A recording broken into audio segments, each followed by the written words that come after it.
and it's my pleasure to be talking and sharing the case studies for innovations and what path it takes, what efforts it takes, and how difficult it is to implement the simple thing what we want to do that.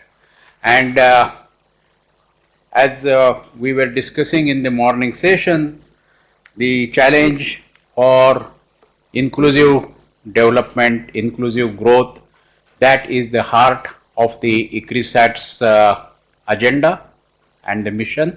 And that's where the rain-fed agriculture, which constitutes 80% of agriculture globally, and in India it is almost 60%, which is the home for the world's poorest of the poor, poor infrastructure, they are prone to severe land degradation and other things, and we still, with $1.25 line of minimum support, we have 1.2 billion people who are not able to get 2 square meals in a day, and large proportion of that is in South Asia, particularly in India, if we look into that. So that is our challenge, how we should be able to reduce the hunger, poverty, and nutrition, what has been highlighted in the morning by Dr. Dar for sustainable development.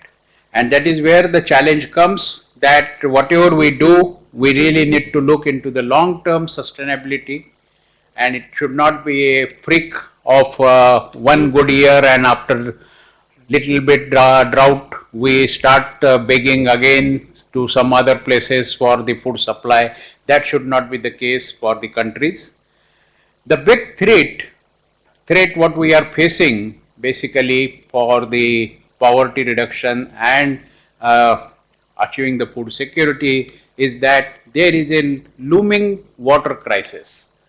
As we know, by 2025 itself, one third of the developing world, particularly in Asia, will have the physical scarcity of water. If we look of Africa, it is the economic scarcity of water. They have the water because in Africa the irrigation potential only use is 2%. There may be plenty of water, but they don't have the economic resources to make use of water, and that is what we mean by economic scarcity of water. Whereas in Asia there is lot of money available, but there is no physical source of water available. Physical scarcity of water is coming up. We are prone to desertification. Lot of our lands are degrading every year after year. Agricultural lands are going out of cultivation, not only because of the urbanization, but largely because of accumulation of the toxic elements in the soil, that may be salinity. If we look into the Indira Gandhi Canal in Rajasthan, the areas are becoming saline, or you talk of Haryana, UP, and other places. Even places like in Vidarbha, without irrigation, you have the salinity problem, and that is where the land degradation takes place. Every inch of agricultural land, what we have in most of the developing countries, is suffering from one or another form of land degradation. It may be salinity, it may be alkalinity, it may be hard pan development, it may be uh, mining of the nutrients or buildup of the pests and pathogens in the soil and that sort of thing. And that's where the land degradation is taking place, which finally results into desertification. Food crisis, energy crisis, we are all aware. We're facing the energy crisis throughout the country, and there is a direct link between the energy and water and agriculture and food production. So what the agenda we were talking in the morning, that gone is the era of working into the compartment. What is required is a holistic solution that clearly comes from this, because all these issues are interrelated with one another. They are intertwined, and that's where further challenge is coming with the climate change.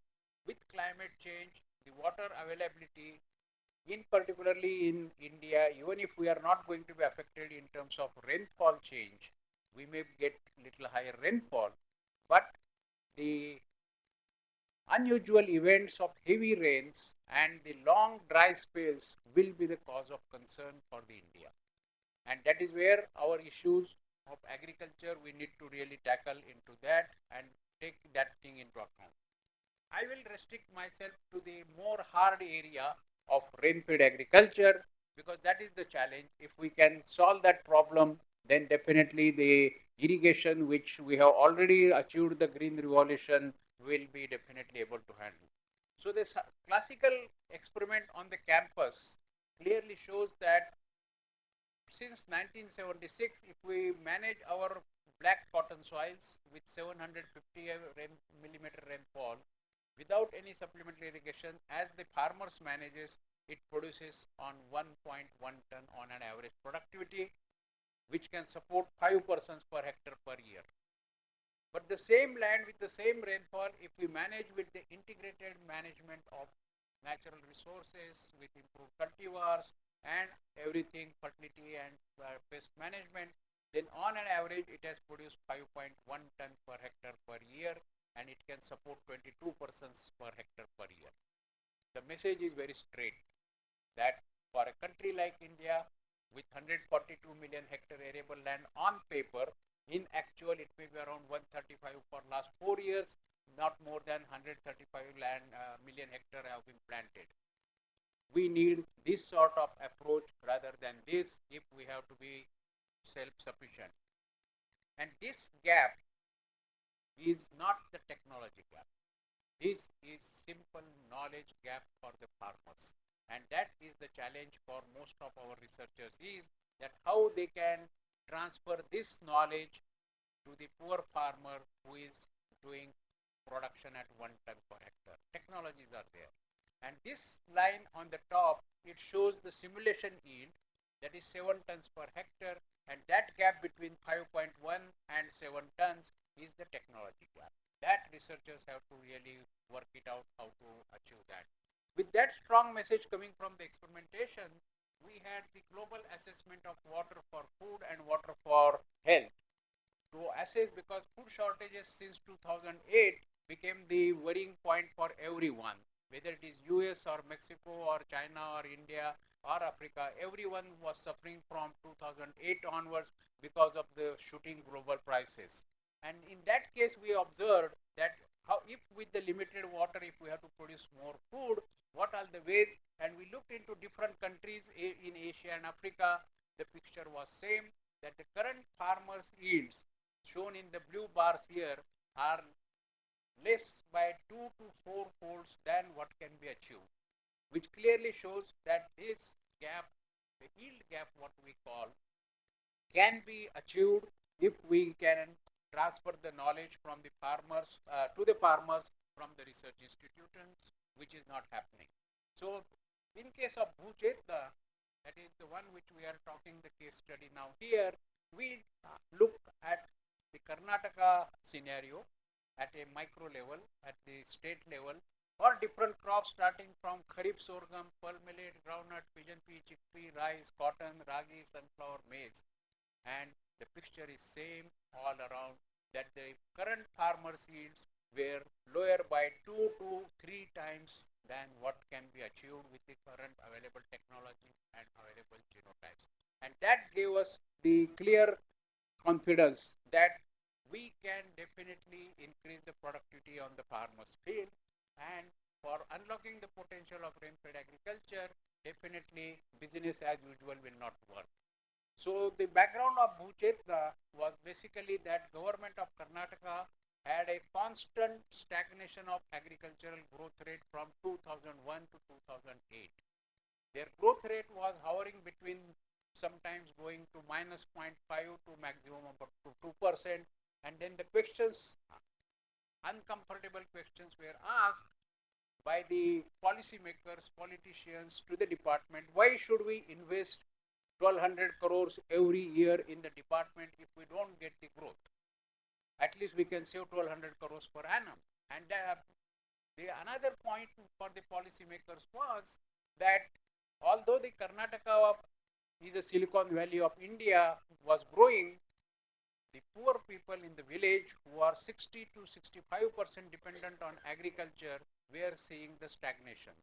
And that was a cause of worry for everyone, that how to overcome that sort of problem. And with that, the Bhuchetna emerged from one of the brainstorming sessions like this with limited people from the State Agriculture University, the KSIConnect and Department of Agriculture with Government of Karnataka. And the goal was fixed that we will touch the lives of 3.6 million families by increasing the productivity of crops in the state, particularly the rain-fed crops, by 20% in 4 years. That means 5% agricultural production of rain-fed crops has to be increased every year. And how we can achieve that, that was a challenge for us.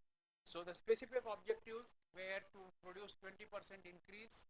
It started with 2020, 20% increase in 20 districts, but by the time of first year review, the pressure was so much that all the 30 districts had to be covered, and that's how it was modified to 30 districts.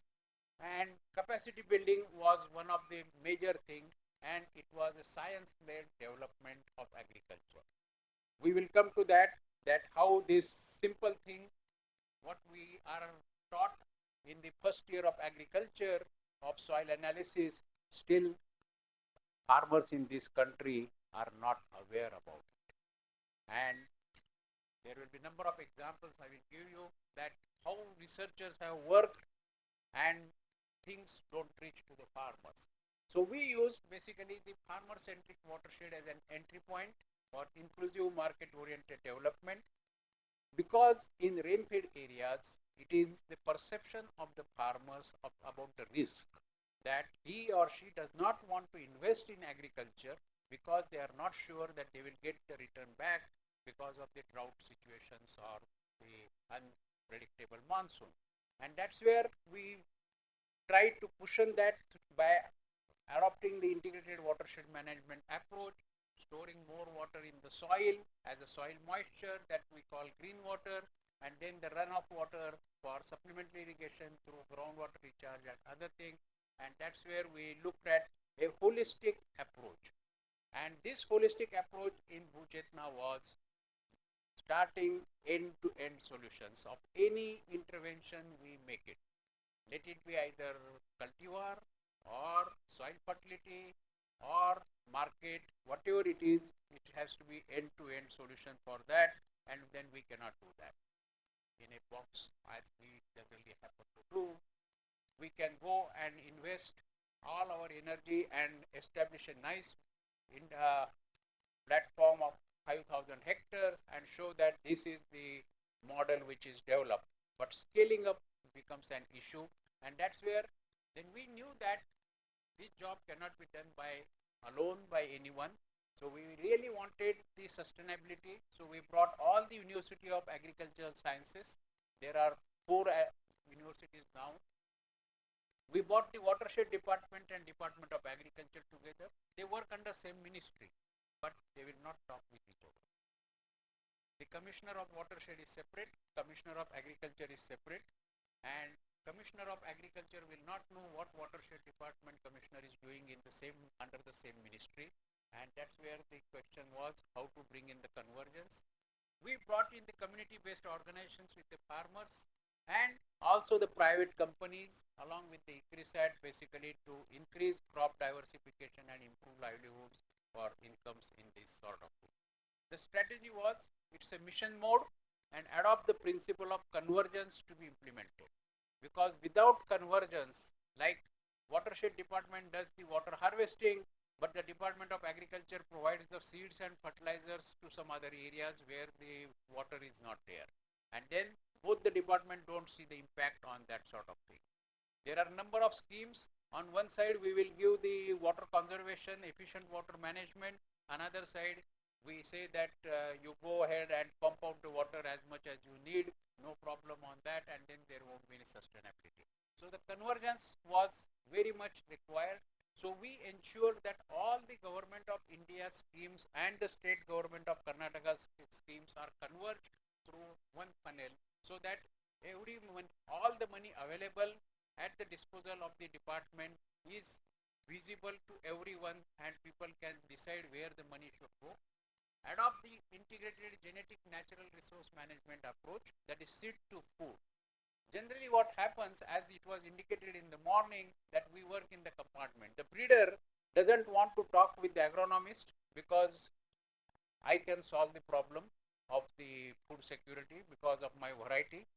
And then the agronomists are always looked at that, okay, these guys work with the science, farmers, they don't do any science rather than dates and rates of fertilizer and other things. Socioeconomics we don't take into account because we think that technologies can solve the problems. We never look at the other bottlenecks into this thing. So we said it doesn't work like that. It has to be an end-to-end solution if we are talking of a variety. And the example I would like to take it here, that the Anandpur, which is the largest groundnut growing district in the world, you go to the farmer's field and find out which variety they are growing. You and I will be surprised. The farmers are growing the variety TMV2, which was released 60 years back. Amongst us, who knows what was the TMV2 looking like when it was released? No one knows about it. No one has the original seed of TMV2. Does it mean in last 60 years the breeders of groundnut in this country have not released any varieties? Hundreds of varieties are released, but only for their own sake. Once it is notified, I have put it in my CV, I get my promotion, my job is over. I don't worry whether the variety reaches to the farmers or not. The department also doesn't take it because it is a marriage of convenience, because you don't know what is the original TMV2. Then you can provide any damn thing to the farmer on subsidy, because anyway we are the givers, give any variety as a TMV2. It may not be the breeder seed, it may be the one which is bought from the market by the dealer and given it as a breeder seed, and still it goes as TMV2.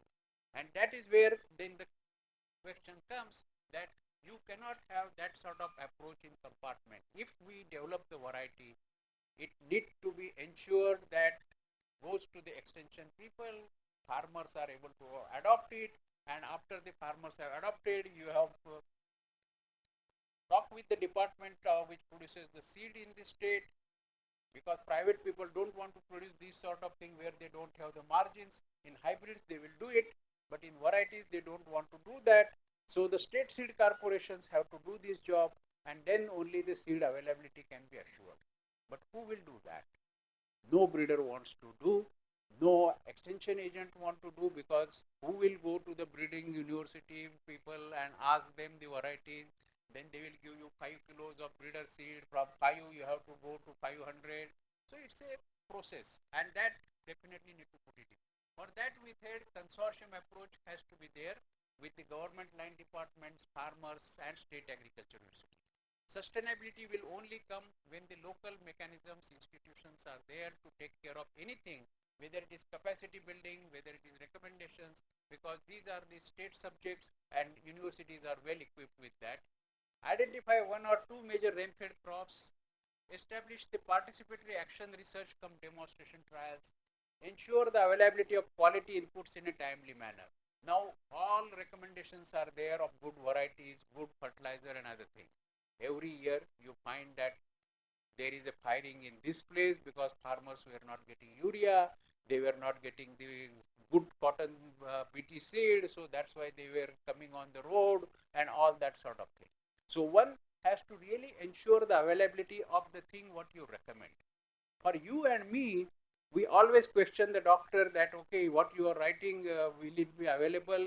If not, what is the alternative I should buy? That poor farmer is not told anything of that sort of thing.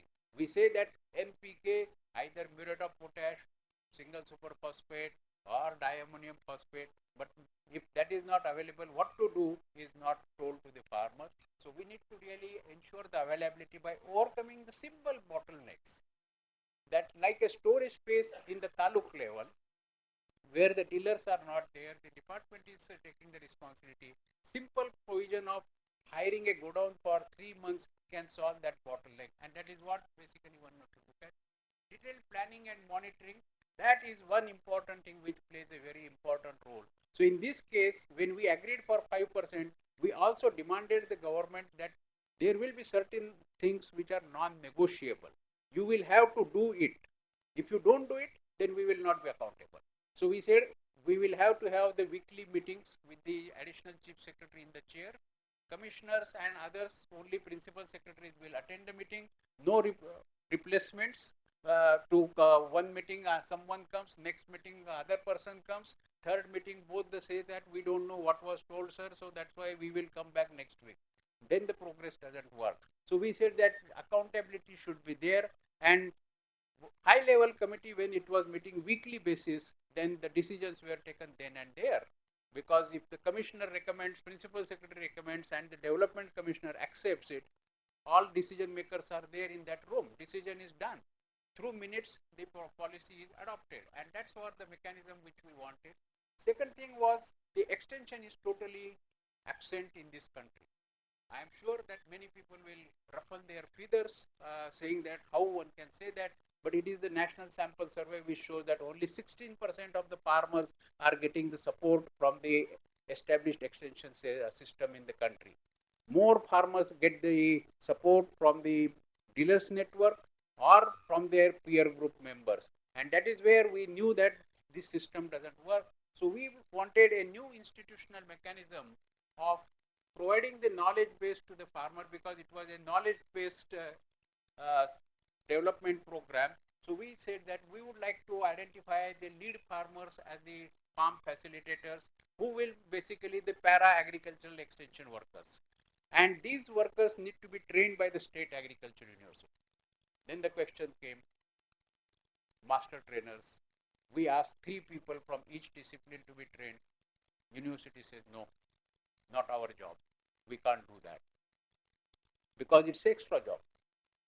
And then finally government has to question that if we are paying the salary, we are investing into the universities, and if you don't want to help the government, state government, where we should go? Either you don't ask us money, then we will invest somewhere else. But if you are taking the money and depending for the funding, then you need to come. And finally, after coaxing through the chief secretary and others, it came up. Finally, the master trainers became the active partners in the consortium as such. Soil health, no one knows what is the soil health status of this farmers field. Everyone is having a blanket recommendation, like we give the broad spectrum antibiotic, whether you are sneezing, whether you have 98.5 degree Fahrenheit temperature, give broad spectrum antibiotic, you will get recovery. Like that, we are recommending NPK to the farmers without knowing what is deficient in his soil, what is required. You keep on eating only carbohydrates and proteins. For your and my health, we keep on pipping the B12 vitamin, E vitamin, A vitamin, and all those sorts of things. Now even the D vitamins have been started giving as a supplement. But for soil, to which we call Mother Earth, have we asked any time to our Mother Earth that what is ailing you really? We only know how to take it out from the soil. We don't know what mother needs back to maintain the productivity. And that was the simple thing we said, that first let us assess the soil health of the whole state. We applied the science on that, stratified sampling method, used the GIS, prepared the maps, and then they changed the recommendation from state level to the taluk level, because there is variation even at taluk to taluk within the district. So we said that the recommendation will be taluk based, and that's how then the training was done for the farm facilitators. The materials were made provided, that one, and that's how we, through soil health, we worked through that one. Identify the high yielding cultivars preferred by the farmers. We took all the cultivars from the ICR programs, universities, whatever the crops are available suitable for Karnataka, gave the choice to the farmers. When we conducted 2-3 trials, you select which one you like. That variety will be multiplied by the state seed corporation and made available to the farmers. Make necessary machines where needed through the custom hiring centers, because there are number of schemes in under RKVY which are working, and all that was converged, everything was possible. Improved seeds, improved fertilizers, machineries, and everything was there. Technical backup, that is what through the farm facilitators and master trainers was provided by CRISAT, and the farm facilitators were paid by the department. Share knowledge with farmers through the farmer days, videos, literature, and ensure the procurement of the extra produce if it is there. So these were the interventions. Innovative scaling up model, science-led interventions based on soil science, based on breeding, based on pest management. Diagnostic science tools were applied. Systemic change by working with all actors. It was very difficult to work with the department because if someone comes and tells me that you need to change, I don't want to listen because I think I am my own area of expertise. No one has to tell me, and I know my business as a soil scientist, what to do and what not to do. We don't even support the different peer groups of the same discipline. If my paper says 22 kilograms of P application because I use 22 kilograms, and if someone is recommending 20, I think not 20, it should be 22. That is the human tendency. And that's where the convergence doesn't take place. You and I know that farmer never applies even 20 what you are recommending. Why make it trouble unnecessarily for that 2 kilos which is not going to be applied? And that may be for your pot experiment what you did. You don't know the situation outside the gate, what is happening in the farmer's field. Because most of the scientists are comfortable to work on the research stations, control systems. I should have my irrigation, I should be able to apply 200 kilograms of nitrogen, I should have protection from the wild boar and rabbits and all that, and the bird scarer and all that. Farmers field it is a challenge. So who wants to go on farmers field? No one wants to do the experiments on that. So we said that it has to be a systemic change with the department. We should work through the system because if millions of farmers have to be reached, we cannot create an alternate mechanism to the Department of Agriculture. We have to go along with the department, and that's where then the new extension approach was put it in place. Enabling policies and institutions through the state level coordination committee was ensured. Input delivery systems with the help of producers, fertilizer producers, was put it in place, making available up to the taluk level, and that's where then the direct delivery of the inputs was there. Transparent monitoring and evaluation mechanism. I can do the experiments, all things can do, I can harvest the data, crop cutting experiment and other thing, but when I will stand up here and say that 40% increase, there will be 20 people in the group saying that we cannot accept that 40% increase. So we said that fine, from the day one before we cut the experiment, nominate the people from each department, that is Department of Statistics, University, Department of Agriculture, and ICRISAT representative. We will cut the experiment in front of 4 people, take the fresh weight, sign off there and there itself. Not that people, scientists don't agree only, but there are a lot of political compulsions on this sort of thing because of the subsidies, insurance, and all that. Declaring the drought, we know how the droughts are declared. So in that case, there are a lot of pressures on the system not to report what is actually happening on the ground. So even if your district has produced higher yield, if the neighboring district has produced lower yield, then you need the compensation. So you ask the recording to be done at a lower level. And that's how it works in practice. In theory, everything is perfect. And I'm telling this based on the actual experience. The chief secretary called all the district commissioners and asked them, how do you give us the yield estimate? The cat came out saying that no one actually is going to the field and doing the crop cutting experiments. If the rainfall is 20% more than the last year, increase the last year's base. If it is less, reduce the base. And that is how the statistics emerges. And that's where we said that we have to have a transparent monitoring and evaluation mechanism to put it in place so that there are no complications with that. Finally, all it ended like now. The Department of Agriculture has become so active after 1.5 years that they started weekly video conferences with all the 30 districts. One day they spent with all the district JDA officers, ADAs and other things. Many times the minister comes onto the video conference.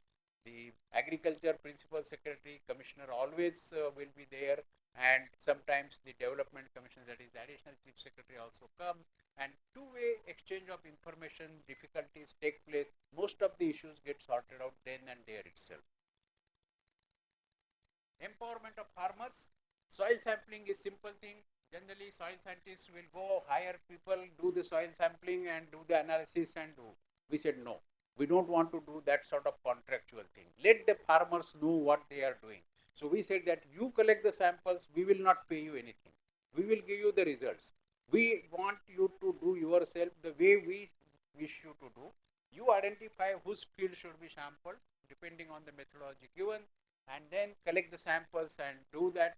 We will come undertake the analysis. So by that way, the buy-in from the farmers was there, and this is the crop cutting experiment which takes place here. And these all green people with T-shirt, these are the farm facilitators, and in the presence of farmers and other officials, the crop cutting experiments are undertaken like that one. So farmers are basically empowered farmers, master trainers to train the farm facilitators. We ask that if we need agriculture, agronomy, soil scientist or someone, give us three names from the university. If one is not there, second will come. If second is not there, third will come. But fourth person will never come for a training course. Because what happens in the training generally, if I am asked to give the training, I know what I know about it. I want to train that only, not what you want to listen. And that is the normal process it happens. So we said we don't want that sort of thing. We would like to give the message what has to be given to these farm facilitators at that time, because these are not graduates and postgraduates who can absorb everything and then convert. Transmission losses are very high, and that's where we wanted to be a very controlled training as such. Hands-on training, technicians to be available in the villages, regular training, availability of literature, and that's how it was ensured. That the information what we got about the soil health was provided to the farmers whose fields were sampled in through the soil health cards. The soil health atlas has been prepared and is in the public domain. That is available on the internet. We work with IIT Kerala, IITM Kerala, and they helped us to do that sort of thing. It is put on the wall writings. This is about the weather and other things, but similarly, it is written about the soil health of that particular village along with the recommendation for that crop, and that's how the information about the soil health as well as other interventions are disseminated. We brought in the high level politicians like agriculture minister, chief minister into the program, so that there is a clear buy-in at the political end also, not because these like it or don't like it, politicians have a lot of say in their own constituencies, and they can make or break the program. If they are not supporting, they can see that it fails, or otherwise there will be 50 complaints against your program. So we said that we definitely don't want the complaints, but we want their buy-in. So we involve them in every aspect of the program activities, and that's how then the political buy-in also was got it into the program. Once we were doing this, then we got onto the challenge for millions of farmers, strengthening the extension system, and then we started looking for the alternative partners also with us. We said that conventional methods will not work, and because of our contacts with the digital green for farmer to farmer videos, so that these farm facilitators can be used for shooting the videos in their own villages and projecting it to the village farmers. That has been piloted now in two districts, so that once we do that on a firm basis, it will be strengthened to all the 30 districts. And now tablet based system, which the platform we are working with Infosys and other partners, basically that the farm facilitator should become the self sustaining extension system, and they should not rely only on the two trainings what we do. They have a certificate before they can be registered for farm facilitator, but they should have a continuous source of knowledge with them.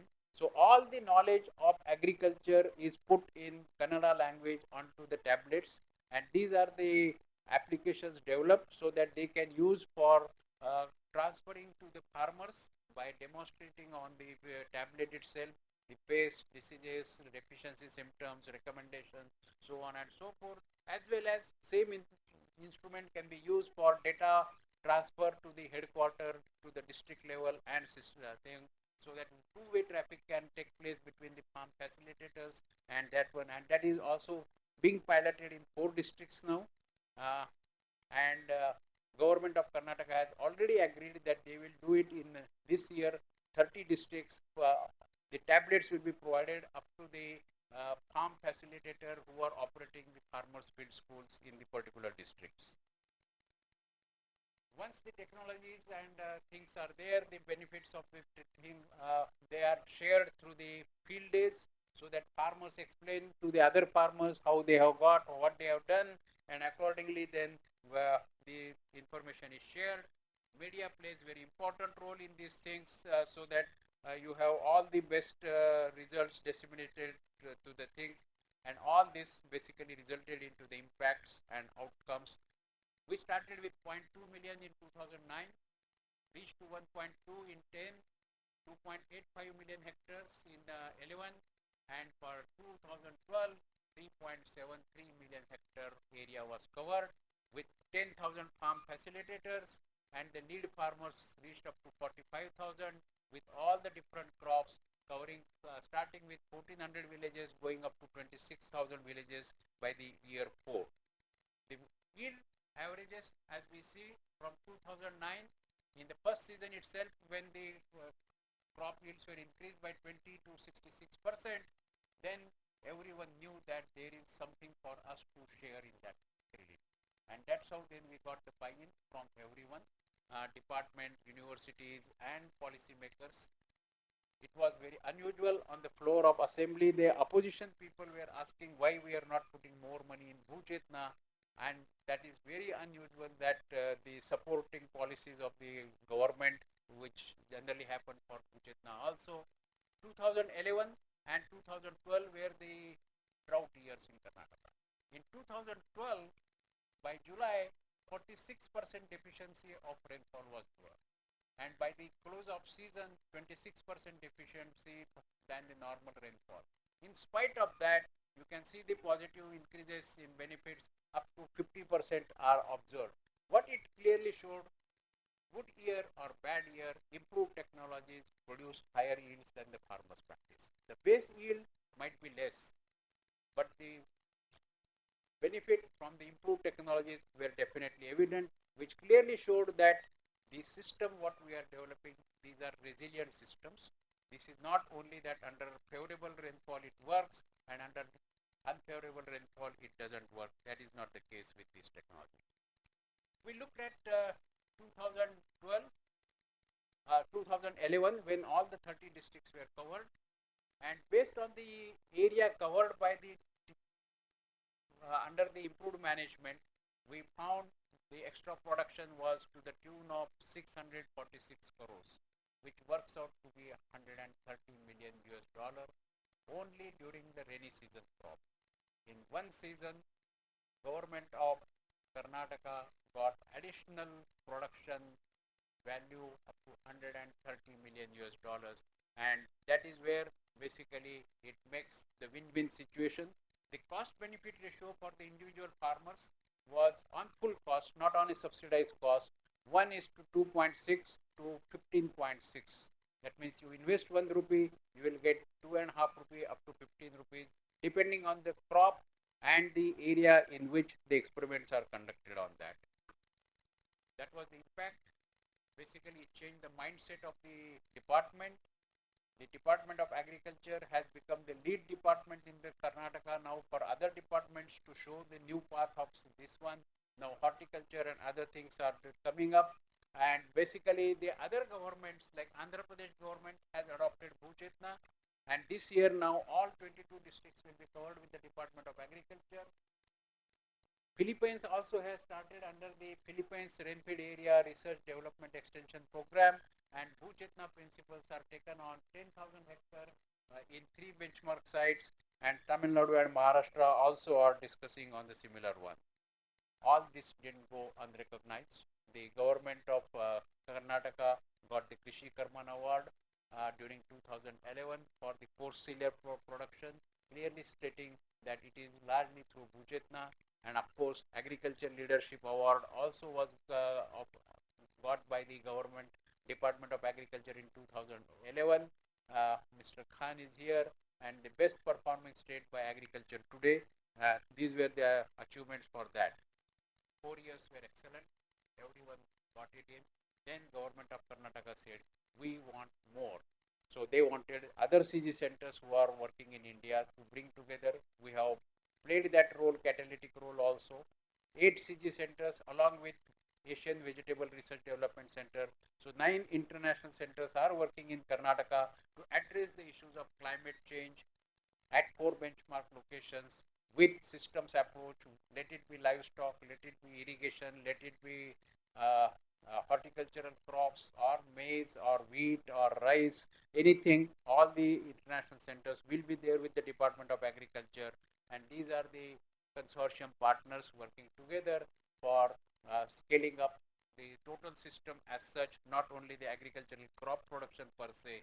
And through this meticulous planning and anticipatory management, definitely the innovations can take place, provided you take end to end, don't leave it in between. And as a team, definitely all of us can work together and help the farmers as well as ourselves also. Then we have lot of things to work together and work with the farmers to enjoy the success of this sort of thing. Thank